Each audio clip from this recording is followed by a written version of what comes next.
जो बजट पेश किया गया है, किस प्रकार का रहा बजट, आइए जानेंगे। मुख्यमंत्री भूपेश बघेल तमाम तरह की जानकारी दे रहे हैं। हमारे संवाददाता ने उनसे चर्चा की।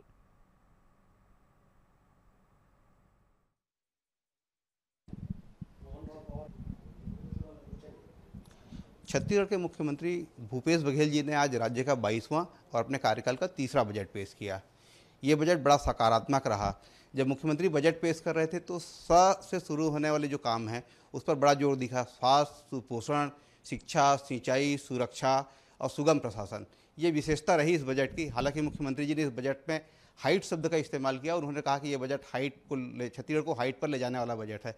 आम आदमी के जीवन में कितना हाइट आएगा और कितना सकारात्मक होगा, ये आम आदमी को ध्यान में रखकर ही ये बजट प्रस्तुत की गई ताकि लोगों के जीवन सुगम हो सके। आपने देखा किसानों को जो राजीव गांधी किसान न्याय योजना उसको हमने फिर से दिया है।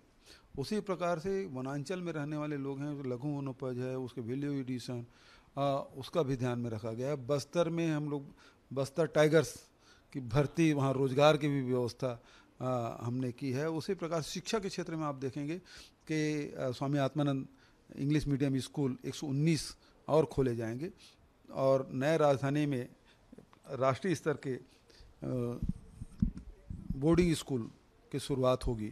तो शिक्षा, स्वास्थ्य और रोजगार, इसमें हम लोग विशेष ध्यान दें और साथ ही जो स्थानीय यहाँ जो शिल्पकार हैं, जो हमारे कारीगर हैं, उनको भी ध्यान में रखा गया, जो लुप्त हो जा रहे थे।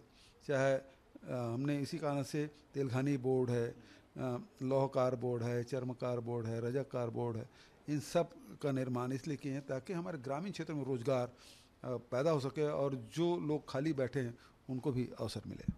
प्रदेश में जब आपकी सरकार बनी थी तब ने आप छत्तीसगढ़ी अस्मिता पर काफ़ी जोर दिया। इस बजट में भी उसकी एक झलक दिखाई देती है।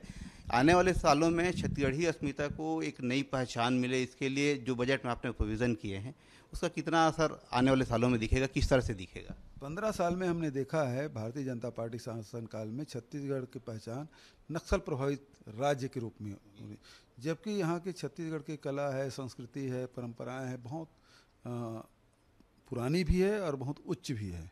और यहाँ सारी चीज़ें बिखरी पड़ी है, उसको समेटने का प्रयास, उसे सम्मान देने का काम, उसे संवर्धित करने का फैसला हमने किया है। तो इसके लिए भारत भवन का भी हम लोग निर्माण करेंगे। वहीं साथ ही जो आदिवासी जो संस्कृति है उसको भी संवर्धित करने का काम प्रिमिटिव ट्राइब से है, उनके भी रहन सहन, खान पान, संस्कृति, उसको भी हम लोग समेटने की कोशिश किए। तो इस प्रकार से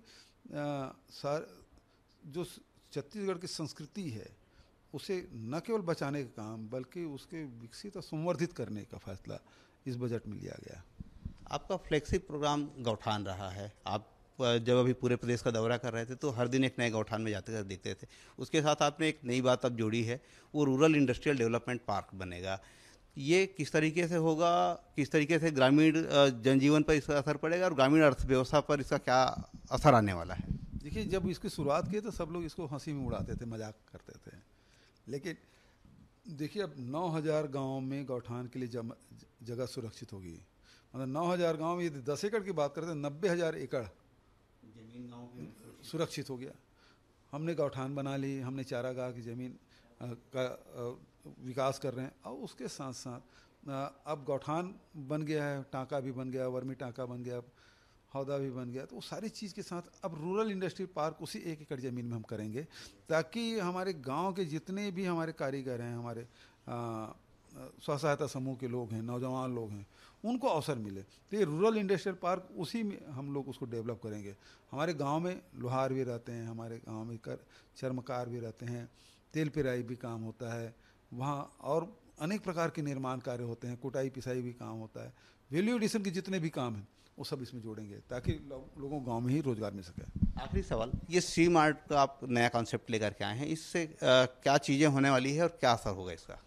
यही चीज़ जो हम रूरल इंडस्ट्री पार्क में जो उत्पादन कर रहे हैं और अभी जितने भी छत्तीसगढ़ में जो उत्पाद हो रहा है, चाहे लघु वनोपज हो, वन औषधि हो, चाहे हमारे बेल मेटल में काम करने वाले लोग हैं और कास्ट में जो काम कर रहे हैं, बस्तर से लेकर सरगुजा तक अनेक कलाकार हैं जो नए नई चीज़ बनाते रहते हैं। बहुत सारे राष्ट्रीय अंतर्राष्ट्रीय स्तर पे इसकी डिमांड होती है। साथ ही हमारे कोसा के बुनकर के बहुत सारे लोग काम कर रहे हैं। और यहाँ 23,000 प्रकार के चावल हैं जो दुनिया में कहीं नहीं मिलता। काले रंग के चावल यहीं मिलेगा, आप हरे रंग के चावल आपको यहीं मिलेगा, सुगंधित चावल छत्तीसगढ़ में, लाल रंग का चावल यहाँ मिलेगा। तो सारी चीज़ें यहाँ हैं।